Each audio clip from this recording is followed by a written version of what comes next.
என்னப்பா ஸ்டாலின், எப்பவுமே சோஃபாவில் உட்காந்துக்கிட்டு சைடு வாங்கிக்கிட்டே பேசுவேன். உன்னை ஓரம் கட்டாங்களேன்னு கேட்ட உடனே உனக்கு கொஞ்சம் வெக்கம் வந்துச்சு போல இருக்கு. உன் குடும்பத்துக்கே வராதே கூச்ச நாச்சம், வெக்கம், மானம் இதெல்லாம் எதுவுமே கிடையாது. உனக்கு ஏன் வந்துச்சு? சரி, இப்போ நின்றுக்கிட்டே போஸ்ட் கொடுத்து பேசிக்கிட்டு இருக்க. சரி, இப்போ உனக்காக நான் இந்த சோஃபா வாங்கி வச்சிருக்கோமே, அது என்ன பண்ணுறது?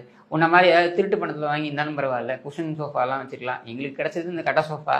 அது அந்த ஓரமாக இருந்தது, அதுக்கு இங்கே போட்டு உன்ன மாதிரியே பேசலான்னு பார்த்தா அதுக்கு வழி இல்லாமல் பண்ணிக்கிட்டே. சரி, நீ நின்றுட்டே பேச, என்னால் நின்றுட்டுலாம் பேச முடியாது, நீ அதுக்கெல்லாம் வருத்தம் கிடையாது. அதனால இப்போ விஷயத்துக்கு வருவோம்.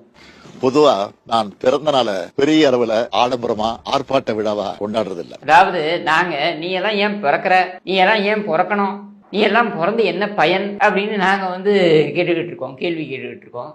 முக்கியமா கருணாநிதியால வாழ்க்கையில எதையுமே உருப்படியா செய்ய முடியாது அப்படின்றதுக்கு மிகப்பெரிய அடையாளமே நீ.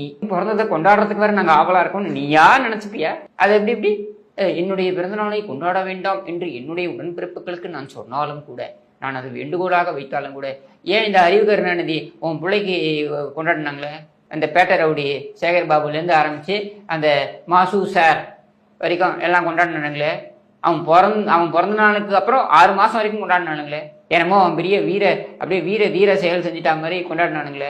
ஆஃப்டர் ஆல் சின்னது தானே இவனுக்கு கொண்டாடினானுங்களே. அப்போ எங்க போச்சு உன் புத்தி? அங்க போய் சொல்ல வேண்டியது தானே, ஏன்பா கொண்டாடுறீங்க, இந்த மாதிரிலாம் கொண்டாடாதீங்கப்பா, என் பிறந்த நாளே கொண்டாட வேணாம்னு நான் சொல்றேன். இவன் பிறந்த நாளை எதுக்கு நீ கொண்டாடுற? நானாவது 50 வருஷம் சீட்டை தைச்சேன், அவன் ஒன்னுத்தையும் கொடுங்கல, அவனுக்கு போய் எதுக்கு கொண்டாடுறீங்க அப்படின்னு கேட்க உன்னால ஏன் முடியல? இதே நாடகத்தை நீ சட்டமன்றத்திலையும் பண்ணியா இல்லையா? என்னையோரும் புகழாதீர்கள், என்னையோரும் புகழாதீர்கள் அப்படின்னு உட்காந்துக்கிட்டு உதவாக்கிற அந்த உதவாநிதியை புகழறதுக்கு அத்தனை அமைச்சர் நைன் கட்டி நின்னானுங்களே, அதையெல்லாம் அப்படியே சிரிச்சுக்கிட்டே கேட்டுக்கிட்டு இருந்தியே. ஏன் கேட்டுக்கிட்டு இருந்த? ஏன் இந்த அல்ப புத்தி உன் குடும்பத்துக்கே இருக்கக்கூடிய ஒரு டிஎன்ஏவா இது?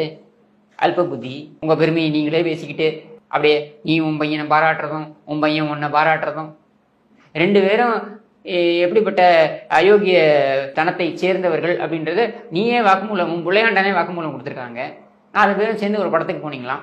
நீங்க செஞ்சிட்டு இருக்கிறது அது ஒண்ணு தானே. அதுக்கு முன்னால உன கேள்வி வேற கேட்டான், என்னன்னு